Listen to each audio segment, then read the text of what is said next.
ఆచి చికెన్ మసాలా.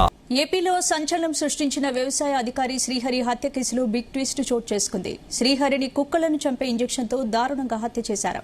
ఈ కేసులో ప్రధాన నిందితుడిగా ఉన్న అతడి సొంత బావమరిది హరికృష్ణ తన కుటుంబంతో సహా సామూహిక ఆత్మహత్యకు పాల్పడ్డాడు. సింగరాయకొండ రైల్వే స్టేషన్ సమీపంలో రైలు కింద పడి హరికృష్ణ తన భార్య పిల్లలతో కలిసి బలన్మరణానికి పాల్పడడం స్థానికంగా తీవ్ర కలకలం రేపింది. స్పాట్లో దొరికిన ఆధార్ కార్డు ఆధారంగా అతడు హరికృష్ణేనని పోలీసులు నిర్ధారణకొచ్చారు.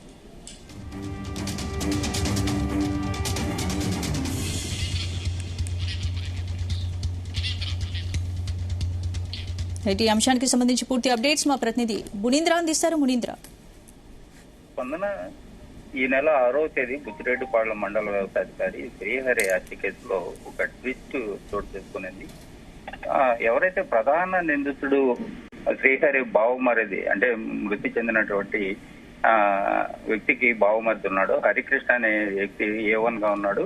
ఇప్పటికే ఆ పోలీస్ స్టేషన్ సంబంధించినటువంటి ఆ హత్య కేసులో ఎస్పీ అజెండ్ల ఇప్పటికే 23 మంది పైన బదిలీ పెట్టి వేయడం, అదేవిధంగా సంచలనాత్మక నిర్ణయం పోలీసులు తీసుకున్నాయి. అయితే ఈ శ్రీహరి మృతి పైన పలు అనుమానాలు ఉన్నప్పటికీ పోలీసులు నిర్లక్ష్యంగా వ్యవహరించారనే కారణంతో ఎస్పీ అజెండ్ల పోలీసు సిబ్బందిపై అంటే ఆ పోలీస్ స్టేషన్ లో పనిచేసే CISIలతో పాటు పోలీసు సిబ్బంది పైన కూడా 24 మందిని ఏకకాలంలో బదిలీ చేసి ఒక సంచలనాత్మక నిర్ణయం తీసుకునింది. అయితే ఇప్పటికే ఆ కేసులో ఇతన్ని అరెస్ట్ చేయగా ప్రధాన నిందితుడు అతని బావమరిది హరికృష్ణ పరారీలో ఉన్నాడు.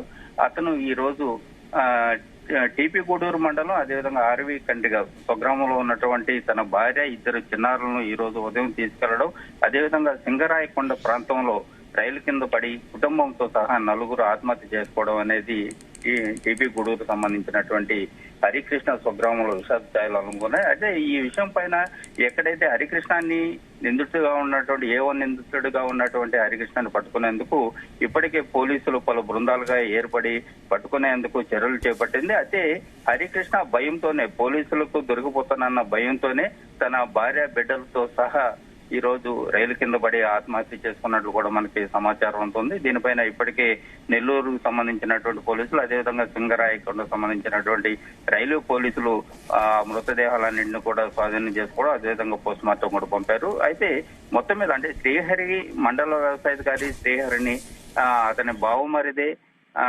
ఈ ఆర్థిక లావాదేవీలకు సంబంధించి పాయిజన్ ఇచ్చినటువంటి విషయం ఇచ్చి చంపారని చెప్పే ఆరోపణలు ఉన్నాయి.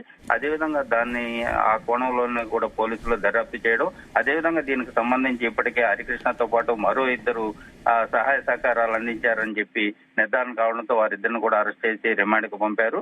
అయితే ప్రధాన నిందితుడైనటువంటి హరికృష్ణ దొరకకుండా పోలీసు పరారీలో ఉండడం, అదేవిధంగా పోలీసులకు దొరికిపోతాననే ఒక భయంతోనే ఈ రోజు కుటుంబంతో సహా ఆత్మహత్య చేసుకున్నాడని చెప్పి కూడా మనకి సమాచారం ఉంటుంది. ఈ నేపథ్యంలో కూడా దానిపైన అంటే దర్యాప్తు చేస్తున్నటువంటి పోలీసులు సంఘటనా స్థలానికి చేరుకోవడం, అదేవిధంగా సంఘటనా స్థలంలో దొరికినటువంటి ఆధార్ కార్డు సందర్భంగా హరికృష్ణ గుర్తించి నెల్లూరు పోలీసులకు రైల్వే పోలీసులు సమాచారం ఇచ్చారు. దీనికి సంబంధించి మృతదేహాలను స్వాధీనం చేసేందుకు నెల్లూరు పోలీసులు కూడా సంఘటనా స్థలానికి చేరుకున్నారు. మొత్తం మీద అంటే ఈ శ్రీహరి మృతి కేసుకు సంబంధించి ఇటు నిందితులతో పాటు అదేవిధంగా ప్రధాన నిందితుడైనటువంటి 2 కుటుంబాల్లో కూడా విషాద ఛాయలు అనుకున్నాయని చెప్పచ్చు. స్పందన. Thank you.